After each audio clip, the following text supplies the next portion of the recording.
చోట్ల ఎంపీటీసీ స్థానాలు ఉన్నాయి. ఆ జడ్పీటీసీ స్థానాలు ఎన్నికలు పెట్టరు.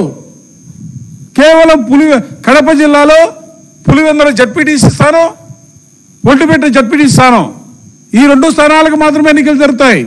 అంటే ఈ 2 చోట్ల కూడా వాళ్ళకు కావలసినటువంటి రీతిలో పోలింగ్ కేంద్రాల మార్పు కానీ, అధికారులు నియమించుకునే కార్యక్రమం కానీ, అడ్డదారులు తొక్కే కార్యక్రమం కానీ, అక్రమాలు చేసే వైనం కానీ, ఏదో ఒక రకంగా ఏ విధంగానైనా కూడా ఎన్నికల్లో గెలవాలనే తలంపుతో వాళ్ళు చేస్తున్నటువంటి ప్రయత్నాలు మొత్తం కూడా కమిషనర్ గారి దృష్టికి తీసుకువెళ్ళాం. మేము ఒకటే చెప్పాం, మేమేదో వినతిపత్రం ఇస్తే పోస్ట్ ఆఫీస్ లాగా ఉండటం కాదు. మేము ఇచ్చినటువంటి కాగితానికి మీరు ముద్ర వేస్తూ ఉన్నారు, మీరు కింద సంబంధిత అధికారులకు రాస్తూ ఉన్నారు, కానీ దానివల్ల ఉపయోగం జరగటం లేదు. మీరు వాళ్ళతో మాట్లాడాలా, కఠినమైనటువంటి చర్యలు తీసుకోవాలా.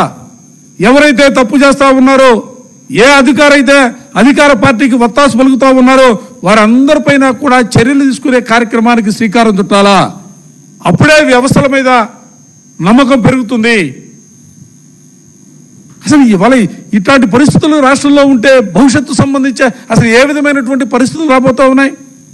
అసలు ఎవరికి చెప్పుకోవాలా? న్యాయం చేయవలసినటువంటి, నిష్పక్షపాతంగా వ్యవహరించవలసినటువంటి ఎలక్షన్ కమిషన్ ఆ విధమైనటువంటి రీతిలో ముందుకు సాగితేనే ఈ రాష్ట్రంలో ప్రజాస్వామ్యం మనుగడ కొనసాగుతుంది.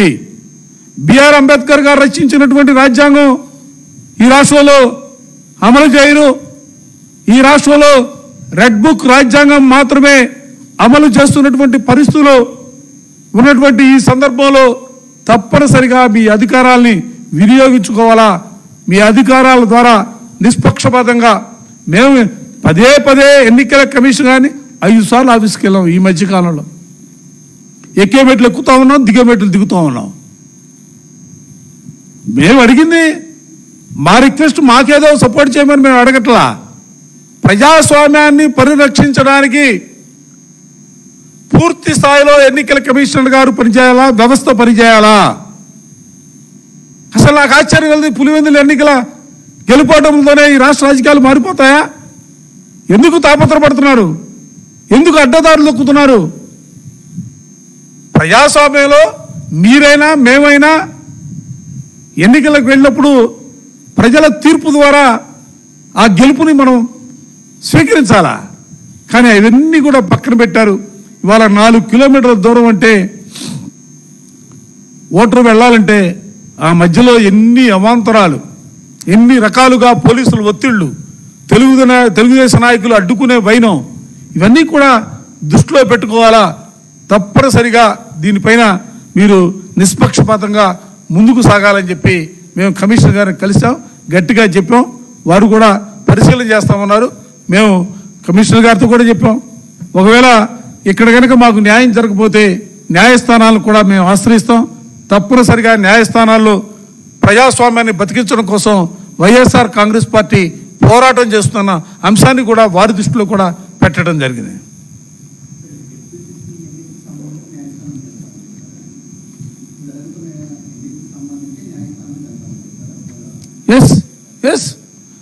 ఎస్ ఎందుకంటే అసలు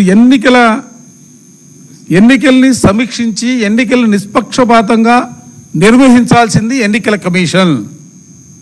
అటువంటి ఎన్నికల కమిషనర్ గారి దగ్గరికి వెళ్ళి మా బాధ, మా గోడు, అక్కడ జరుగుతున్నటువంటి అప్రజాస్వామిక విధానాలు, తెలుగుదేశం పార్టీల అక్రమాలు, అడ్డగోలు వైనం పైన విపులీకరణ చెప్పాం, పరిశీలన చేయమని చెప్పాం. ఇండిపెండెంట్గా మీకున్నటువంటి వ్యవస్థల్లో అక్కడి నుంచి ఇన్ఫర్మేషన్ తెప్పించుకోమని చెప్తా ఉన్నాం.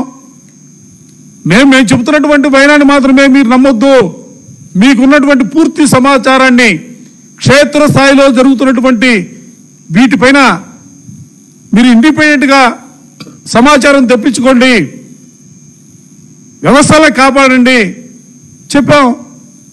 తప్పనిసరి పరిస్థితుల్లో అక్కడ కూడా మాకు న్యాయం జరగకపోతే న్యాయస్థానంలో ఆశ్రయిస్తాం. ఇది వైఎస్ఆర్ కాంగ్రెస్ పార్టీ అక్కడ పులివెందుల ఎన్నికల్లో గెలుపోటముల గురించి కాదు, ప్రజాస్వామ్యాన్ని పరిరక్షించే ప్రక్రియలో మేము న్యాయస్థానాలను ఆశ్రయిస్తాం. Thank you.